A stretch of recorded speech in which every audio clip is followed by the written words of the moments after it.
Pessoal, então vamos dar continuidade à resenha do livro O Fim do Alzheimer, Guia Prático, autor Dale Bredesen, editora Objetiva, de 2020. Hoje eu vou comentar o capítulo 19, Dementógenos, nadando na sopa do Alzheimer.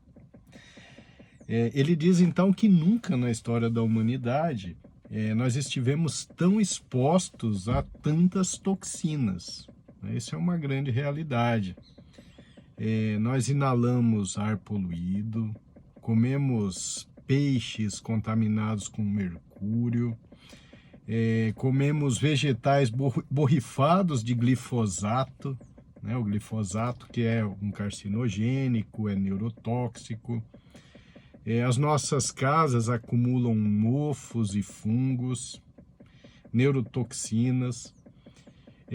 Queimamos velas de parafina, que é um grande problema. A vela de parafina, ela libera benzeno e tolueno, que são toxinas agressivas para o cérebro. Bebemos água contaminada com pesticida. Então, realmente, nós vivemos um momento muito difícil em relação à exposição a toxinas. Esses são os dementógenos, segundo Dale Bredesen. Ele diz o seguinte, que a gente deve procurar o médico que busque os indícios dessas toxinas no organismo. Isso pode ser feito através de exames de sangue, de fio de cabelo, de urina, né? Então, ali então no sangue, por exemplo, vai procurar intoxicação por mercúrio, chumbo, zinco, cobre, ferro, cádmio, que são metais neurotóxicos. Lembrando que o ferro, cobre e zinco, eles são importantes para a fisiologia normal do cérebro. Mas quando eles estão em excesso, eles passam a ser toxinas.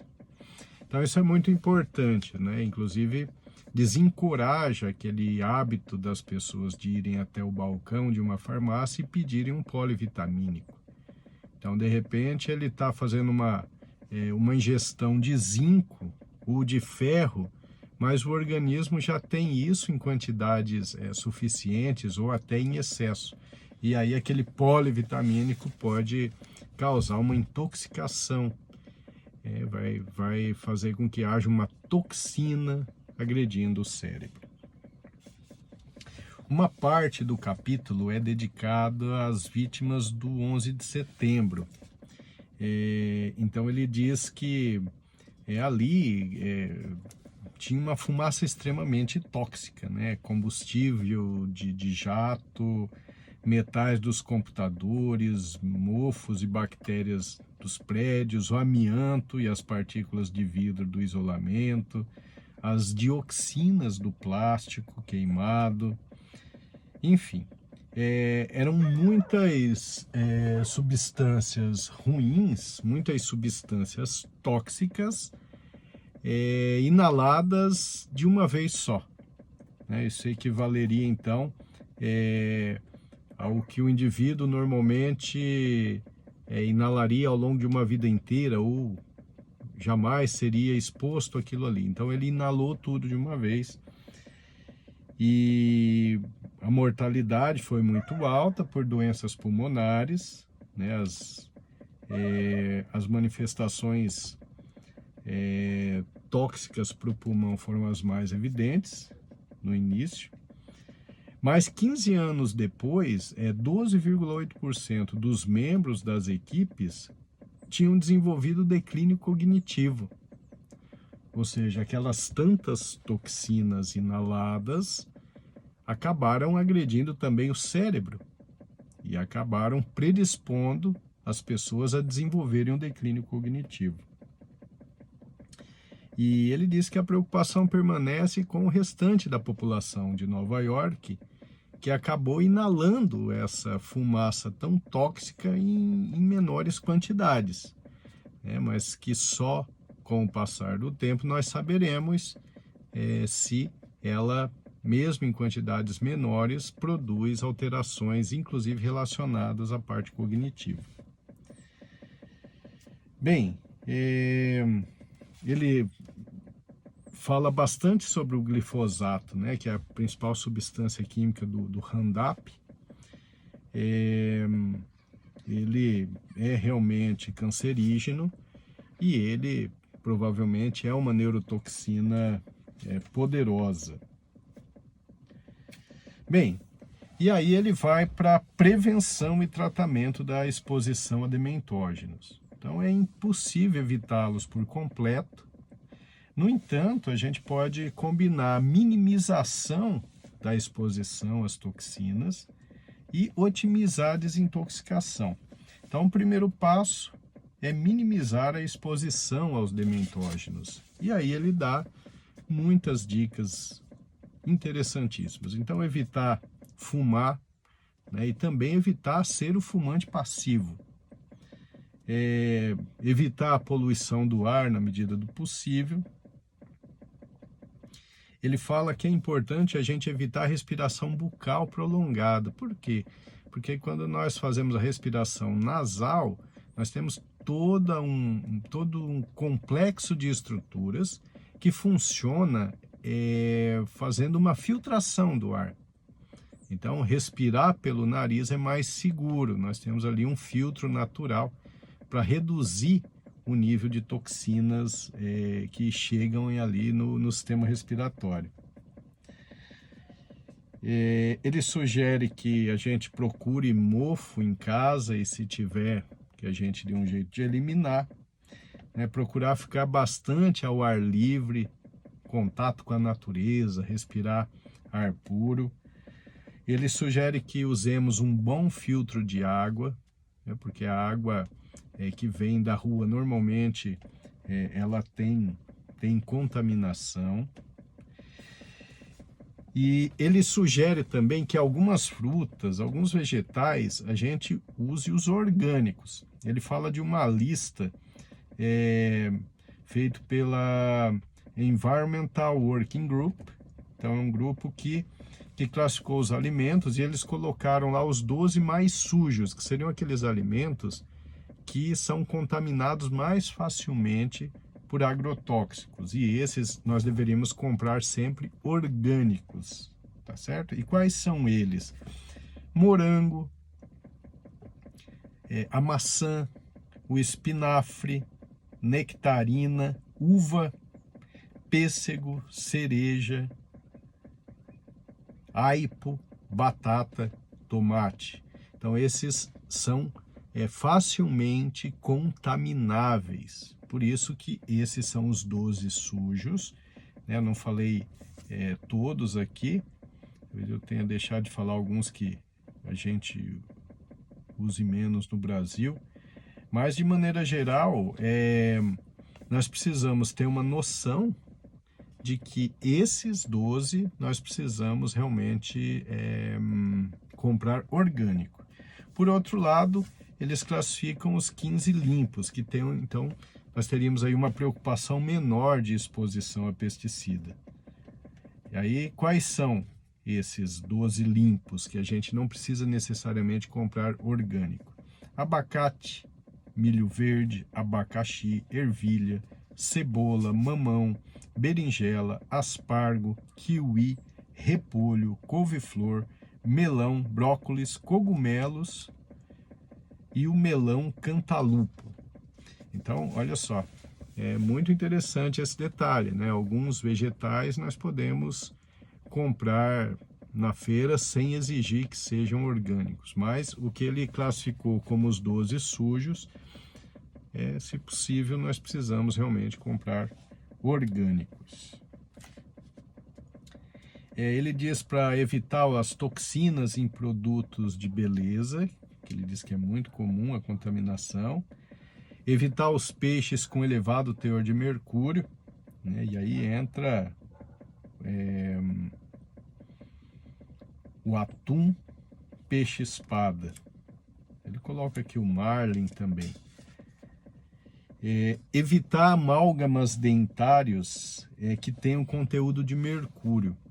Ele diz que no passado era muito comum esses amálgamas brilhantes que liberavam muito mercúrio. Então a gente tem que evitar, e se tiver, é importante que a gente retire. E nesse capítulo ele explica como deve ser feita essa retirada, tá? Não deve ser feita de uma vez, vários dentes, porque aí você acaba eliminando uma quantidade de mercúrio muito grande para a corrente sanguínea. Então, tem a forma certa de fazer, então, a extração desses amálgamas de mercúrio. Bom, ele pede para a gente evitar também os dementógenos associados a alimentos. Então, olha que interessante. O bisfenol, por exemplo, que está nos enlatados, os nitratos que estão na salsicha e outras carnes processadas, os sulfatos que também estão nos alimentos processados, conservantes, tinturas. Então, de maneira geral, os industrializados, porque eles realmente têm uma quantidade muito grande de substâncias que são tóxicas para o cérebro, que são dementógenas. Mas ele diz que os dementógenos mais comuns nos alimentos são aqueles que a gente já falou: o açúcar, xarope de milho, né, os carboidratos de alto índice glicêmico, as farinhas brancas, por exemplo. Então é isso. Ele fala também para a gente evitar o contato com os plásticos, né? Então é muito importante para fazer as compras que a gente tenha as sacolas de pano, por exemplo, né? Porque esses plásticos eles têm o bisfenol A, que são substâncias tóxicas. E ele diz, inclusive, que os recibos de maquininhas também são recheados de bisfenol A.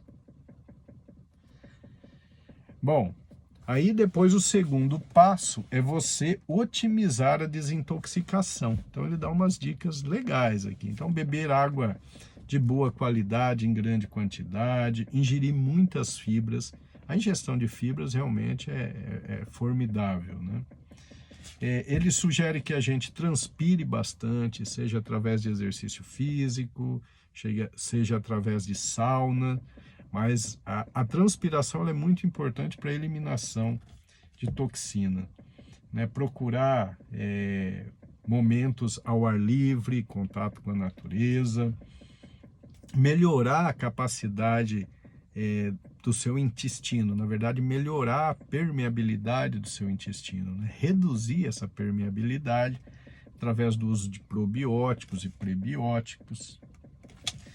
Então ele vai dando as dicas aqui, né? Auxiliar seus rins através do uso de muito líquido e saber administrar o estresse, isso é importante também.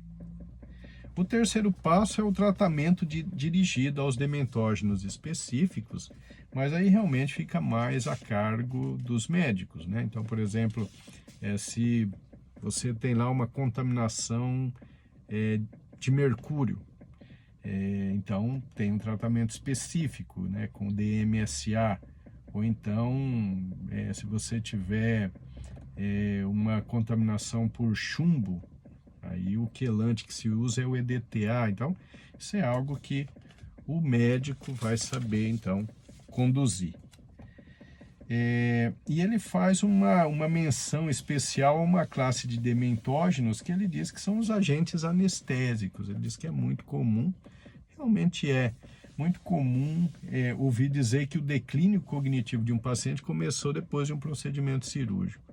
Então aí teria a ação da anestesia, mas não é só isso. A gente sabe que a anestesia geral, com frequência, ela está associada à hipóxia, que é a redução da oxigenação cerebral, hipotensão arterial importante, que é a queda da pressão. Isso pode reduzir o fluxo sanguíneo para o cérebro.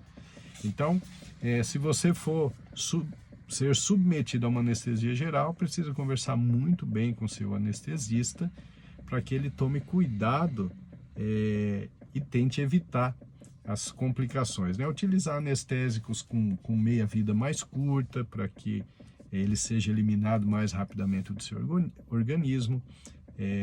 mantê-lo bem hidratado, você deve estar bem hidratado no pré-cirúrgico, na cirurgia, no pós-cirúrgico, mas enfim, isso é algo que é conversado com o seu anestesista, tá? Então, um capítulo interessante que ele fala sobre os dementógenos, sobre essas toxinas externas, às quais nós estamos expostos, e ele ensina como minimizar essa exposição e também como eliminar essas toxinas de maneira bem prática e objetiva. Então, é isso. Esse foi, então, o capítulo 19 do livro O Fim do Alzheimer, Guia Prática, do Dale Bredesen, editora Objetivo de 2020. Muito obrigado.